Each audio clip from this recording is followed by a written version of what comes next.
Salam qaqalar. Bu gün belə bir qərara gəldim ki, aramızda elə uşaqlar var ki, maşınlara pərdə zad qura bilmir.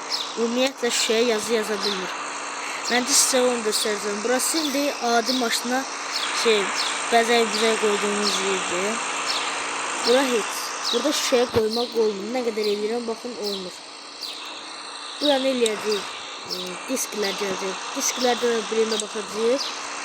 Bura gələcək. Burada isə ancaq şişəyə qoymaq olur. Gördüyünüz kimi başqa yerə qoya bilməyəcək. Və sizə pərdə qoymağı göstərəcəm. Şimdi buradan qabaqlayalım. Aha. Bunu bir qarı eləyək. Mən indi 07 pərdəni qırmızı qoyuram. Pərdəni sizə göstərəcəm. Baxın bu var. Burada 1900 olan. Bunu seçirik buraya.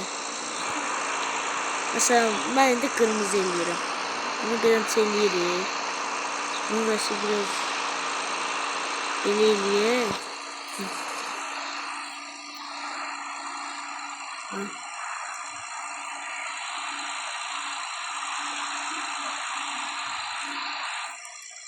Bakın böyle. Bunun altı çok olmadı. Sonra bunu kopyalayacağız ve böyle. Sonra burada üst-üste 3 tane yer var. Bura basırıq. Sonra bu 2 tane elədiyimizin qırmızı üstüne basırıq. Sonra bunlar kopyalayırıq. Oldu 2 tane. Beləncə eləyərək gedirik.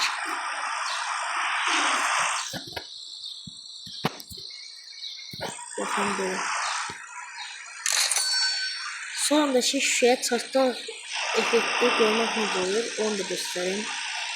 Bakın burada bir tor kimi var. Toru buraya koyursunuz. Bunu böyle.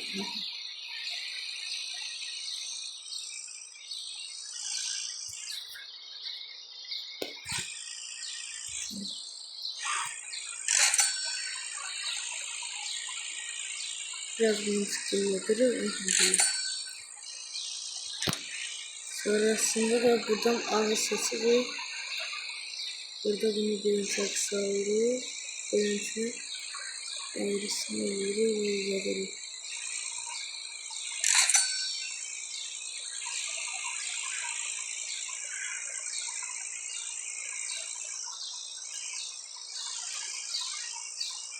Bakın böyle.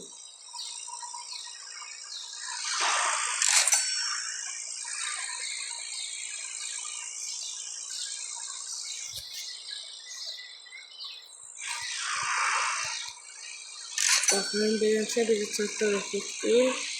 Qaldı və pərdə qoyması sizə öyrətdim. İndi mən burada cəld elədiyimə görə burada indi əyri düşürdü. Siz onu düzgün eləyə bilərsiniz. Beləncə eləyib pərdələri düzəldə bilərsiniz.